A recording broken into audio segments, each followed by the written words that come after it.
Bonjour, bonjour, and welcome to this reading.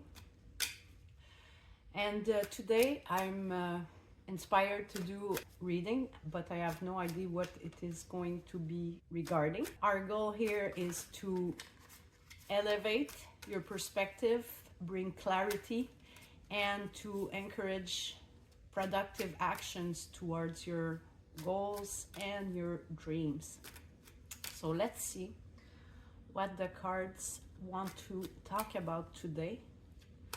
And even if it reaches only one person that it is destined to, that would be great. So let's go.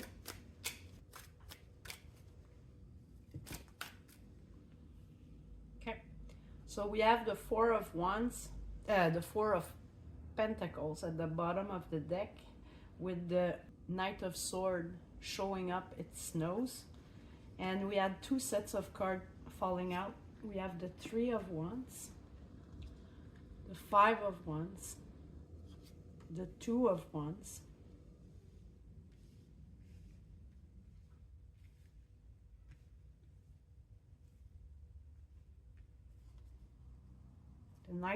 the Nine of Pentacles, the Ten of Wands. We have Death. We have the Six of Wands. And the last card that fell separately from the others was the Knight of Wands. Cannot be seen properly, so I'm gonna move all of them up here.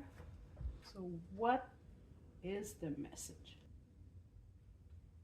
Okay, so right off the bat, there has been some type of opposition that has been weighting you down and slowing you down as a result.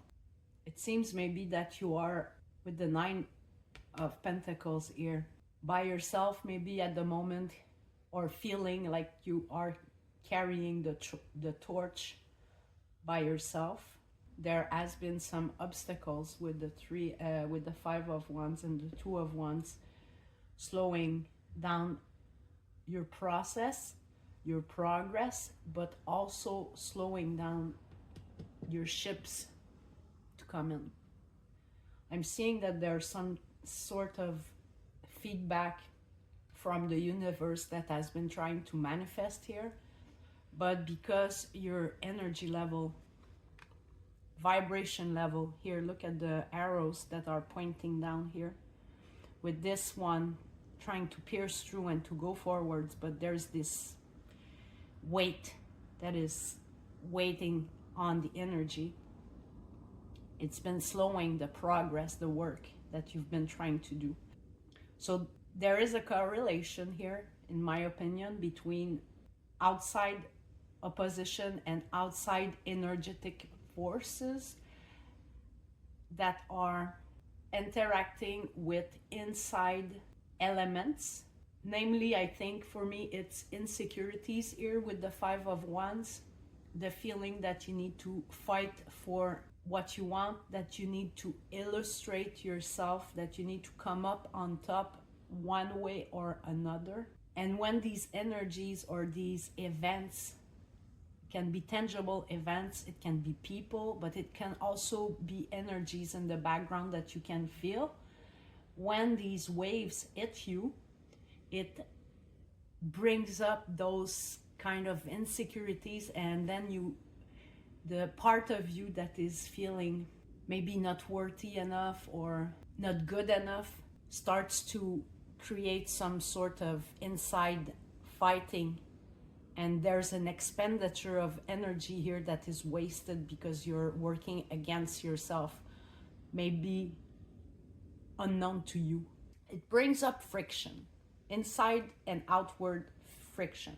And the reason I'm saying it's regarding the self-confidence and the need to illustrate yourself is because here we have the Six of Wands,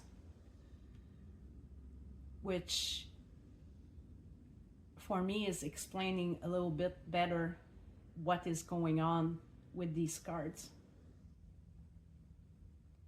And the Six of Wands is a card of recognition is a card that is oftentimes related to self-esteem, being on top, being appreciated, when your work is being recognized. And whatever is going on within that is slowing down the expenditure of energy. With the 352 here, I'm seeing maybe a propensity for auto-sabotage, where we are putting hindrance in our own progress through certain type of behavior, certain type of thoughts that generate some sort of inner conflict, where our attention is no longer on the prize, but solving these issues that we've ultimately created ourselves. But we've created these issues because some sort of outside force has been illustrating to us through a weird mirror effect these insecurities, and it triggers some sort of behavior that we may have that shows that there is a pattern here, and we may have a hard time dealing with those underlying issues. And with this configuration, we have the Two of Wands, we have the Six of Wands, and the King of Wands here. First thing is the outlook that we have towards the future, ourself, or the project that we are currently carrying, that can be tainted by these either behavior that do not fit the vision that we have for the future. And thoughts are behavioral pattern as well. Thinking is a behavior, in my opinion, that makes you question your leadership abilities. Because if you feel overwhelmed by these outside forces, these energy, and you no longer feel in control because you indulge in these type of responses that limits your expansion, it makes you doubt yourself, because you are no longer creating the reality that you want, but you are falling back on the reality that you knew or that you know. So there's a strong advice here to transform these limiting behavior. And like I said, behavior is also thoughts pattern that we can project on ourselves, on the way that we evaluate ourselves, or the way that we evaluate the challenges that are being brought to us, so that we can master the situation in order for us to move up to the next level. And the thought pattern is well illustrated, if I may say so, with the two heads here that are being cut off, that are on the ground. This also suggests that maybe you're carrying with you patterns of thoughts, outlook that do not belong to you, but were transmitted or that you downloaded unbeknownst to you through either childhood or through your relationship. We're very gregarious being.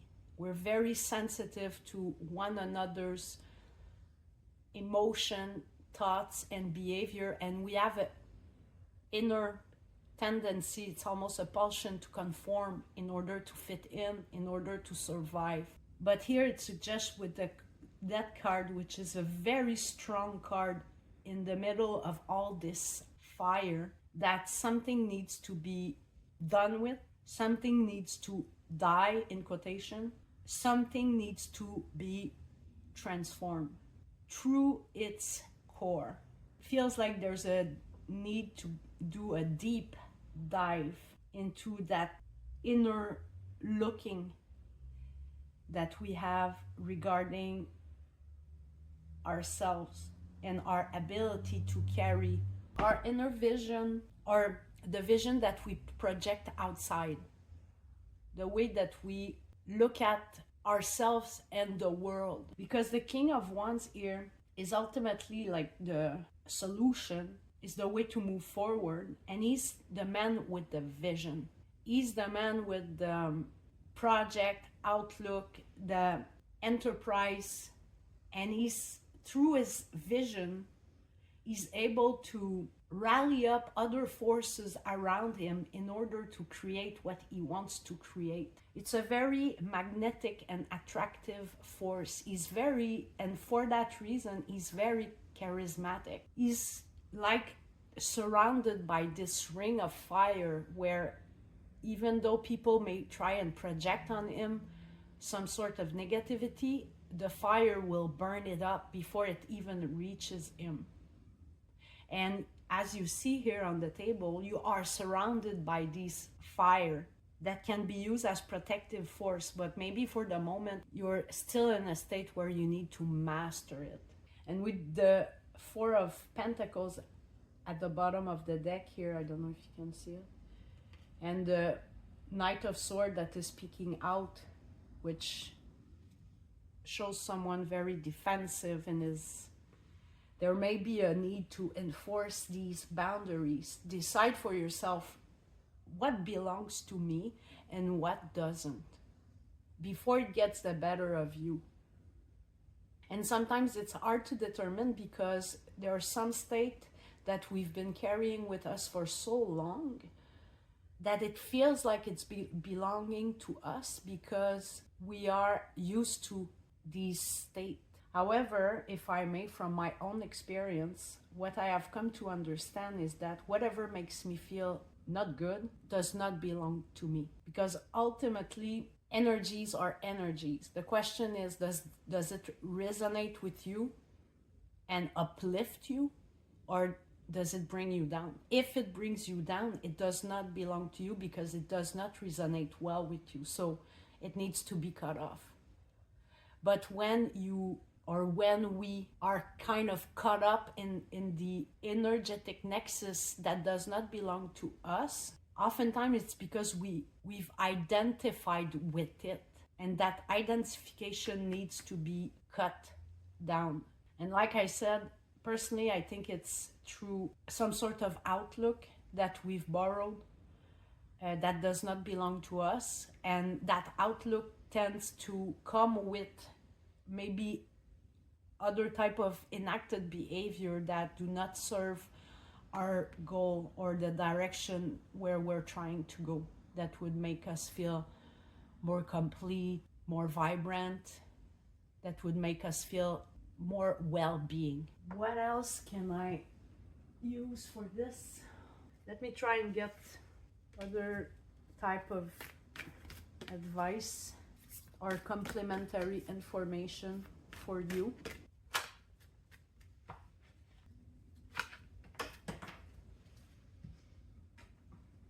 Okay, so I drew some multiple cards here from different decks. We have the Thinker and Message in the Bottle. We have Walking Away with the man holding a coin. And we have some mystical archetypal card, which in the back we have Thanatos, which resonates very well with the Death card that we have here. And we have the Shaman, the Flame, the Vessel, I'm putting them in the order that they came out, and the Orphan.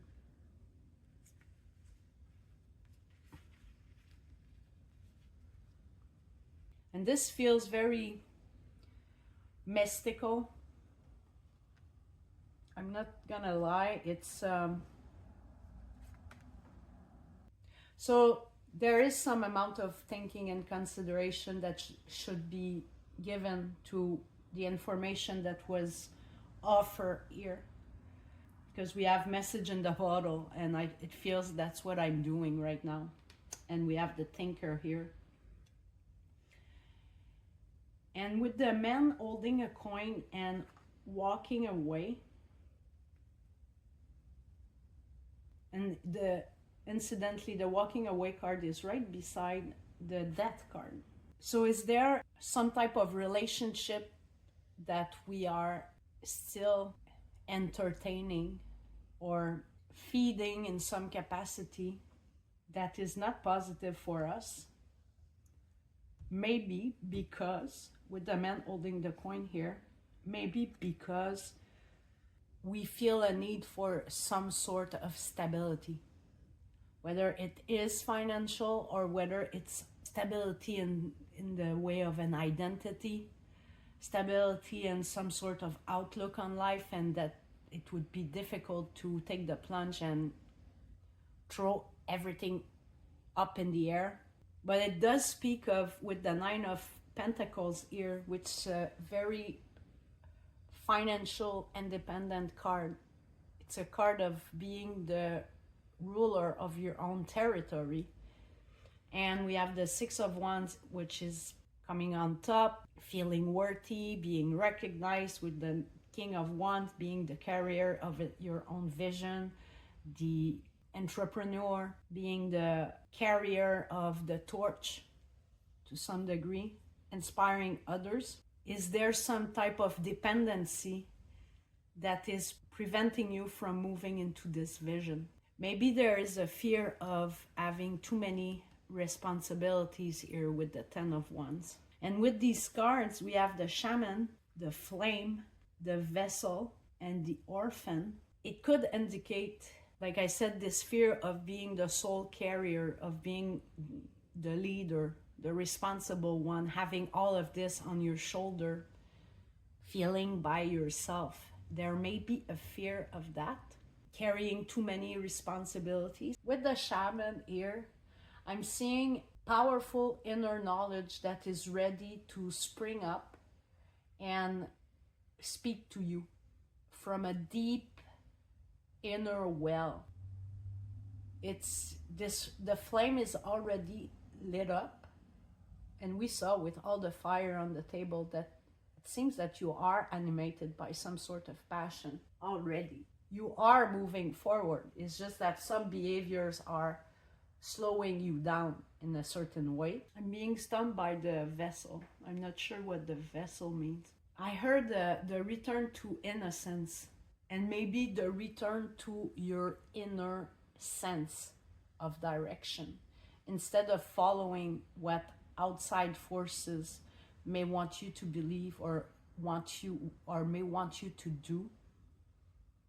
There should be a redirecting of your focus inwards, maybe to address that orphan feeling where there is this fear of either abandonment, rejection, or being endowed with so much responsibilities that you would rather outsource them to other people. But in doing so, you're making a compromise that is limiting your growth and is dampening your fire. It's dampening your inner confidence, your sense of self-esteem. That's what you're losing in that trade-off. So the advice here is to fan the flame, this inner flame, to let it come to the surface. There may be some inner work done at night, so if you're dreaming, you should record them. And the question here is, what needs to end? What type of outlook, pattern of thinking needs to be cut off? What is bringing your sense of self-worth down?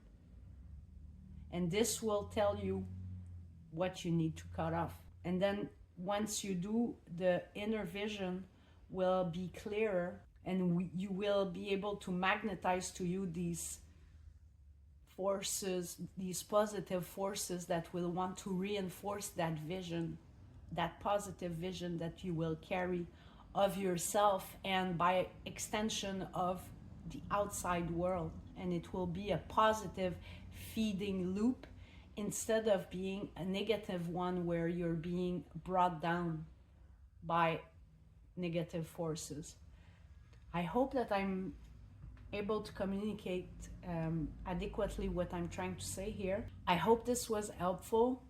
I think you should, there's the message here that think on it. And voila, that's all I have for you today. Thank you very much for listening or for watching, and have a great day. Hope to talk to you or to talk with you soon.